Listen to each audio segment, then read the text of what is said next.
Bienvenue sur Place du Café. Aujourd'hui, on va vous présenter le moulin à café Smeg CGF 11. Ça, c'est pour la référence. Et années 50 pour l'esthétique. Là, on va se rapprocher un peu de ce moulin. Et ce qu'on va voir tout de suite, c'est la qualité de la finition. On est sur un corps en acier inoxydable, donc ce qui confère à l'ensemble une belle solidité.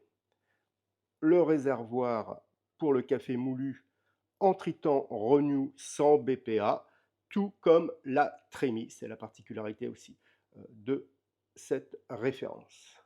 Pour le fonctionnement du moulin, on branche, on a le petit bouton qui est là, c'est le bouton de réglage. Vous avez mode manuel, vous avez mode expresso 1 et 2, mild et bold. Bon, ce qui signifie 1 et 2, c'est on joue sur l'intensité, la quantité. On va dire que pour une tasse, porte-filtre, une tasse, vous utilisez le 1, porte-filtre de tasse, vous utilisez le 2. Et vous avez ensuite des niveaux 12, 10, 8, 6 qui correspondent aux mesures sur le réceptacle à café moulu. Alors, on va se faire un expresso. Alors, pour commencer, on va prendre un accessoire fourni qui est ici, qui est un support à porte-filtre. Donc, on va utiliser le levier de réglage que l'on voit ici pour bouger. Oh, regardez, ce petit indicateur rouge, et on va aller le mettre dans la zone fine qui est la zone expresso. On va aller sur ce bouton et on va aller chercher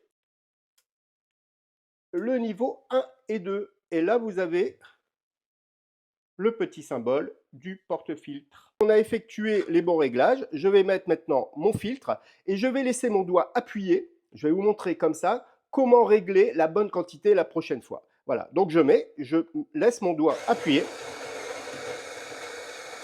C'est assez et je lâche. On appuie une fois, on a le réglage qu'on a préenregistré, ce qu'on vient de faire. Et on laisse appuyer et on relâche. Et ça valide un nouveau réglage en mémoire pour la prochaine fois. On va passer maintenant à la partie médium et la partie coarse, c'est-à-dire mouture moyenne et mouture grossière, pour aller se faire soit une French Press, soit une V60, soit un Aeropress, soit une Chemex, sans oublier le filtre, hein, le café filtre. Alors pour le slow coffee, il y a plusieurs méthodes. La première méthode, enfin en tout cas celle que moi j'aime bien, quand on utilise le slow coffee, c'est de ne pas remplir le réservoir, mais de le faire à chaque fois qu'on fait une préparation.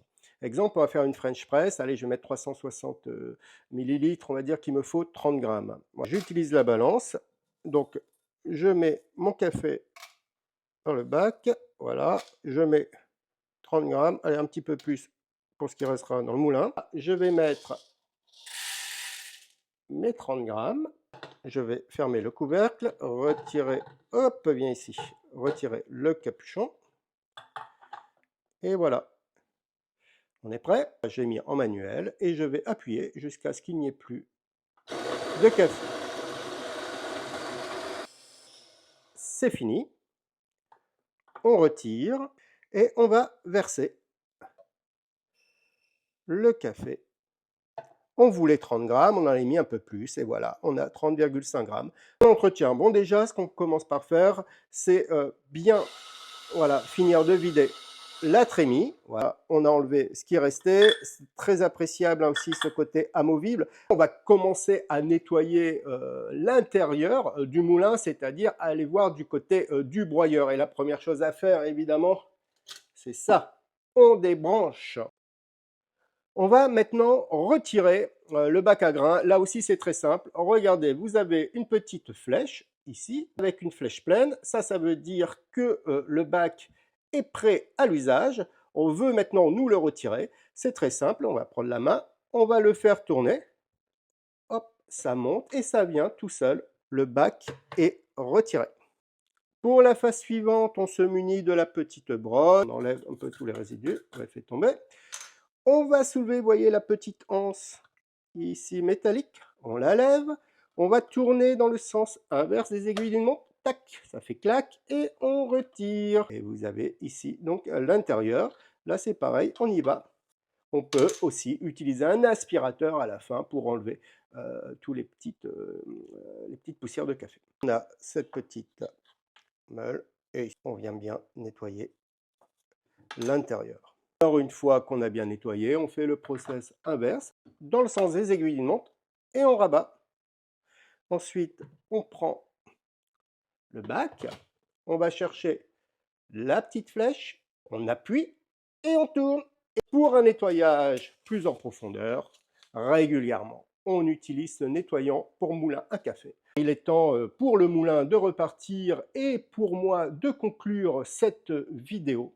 Le moulin à café SMEG, déjà, ce qui se reprend dehors de son esthétique, eh bien, c'est l'accessibilité de son prix, puisqu'on est à 149,99 €.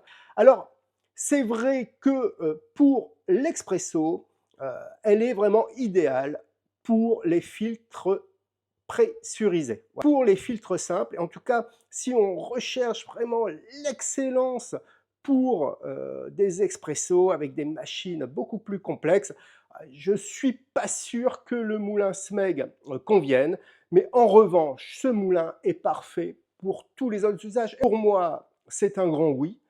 C'est un grand oui parce que le moulin, il est joli, il fait le job, il le fait bien, et puis surtout, on voit, il est robuste en conception et il est là, je pense, pour accompagner pendant pas mal d'années son possesseur. Merci beaucoup d'avoir suivi cette vidéo et on vous donne rendez-vous sur placeducafé.com pour avoir plus de détails encore, mais cette fois-ci à l'écrit.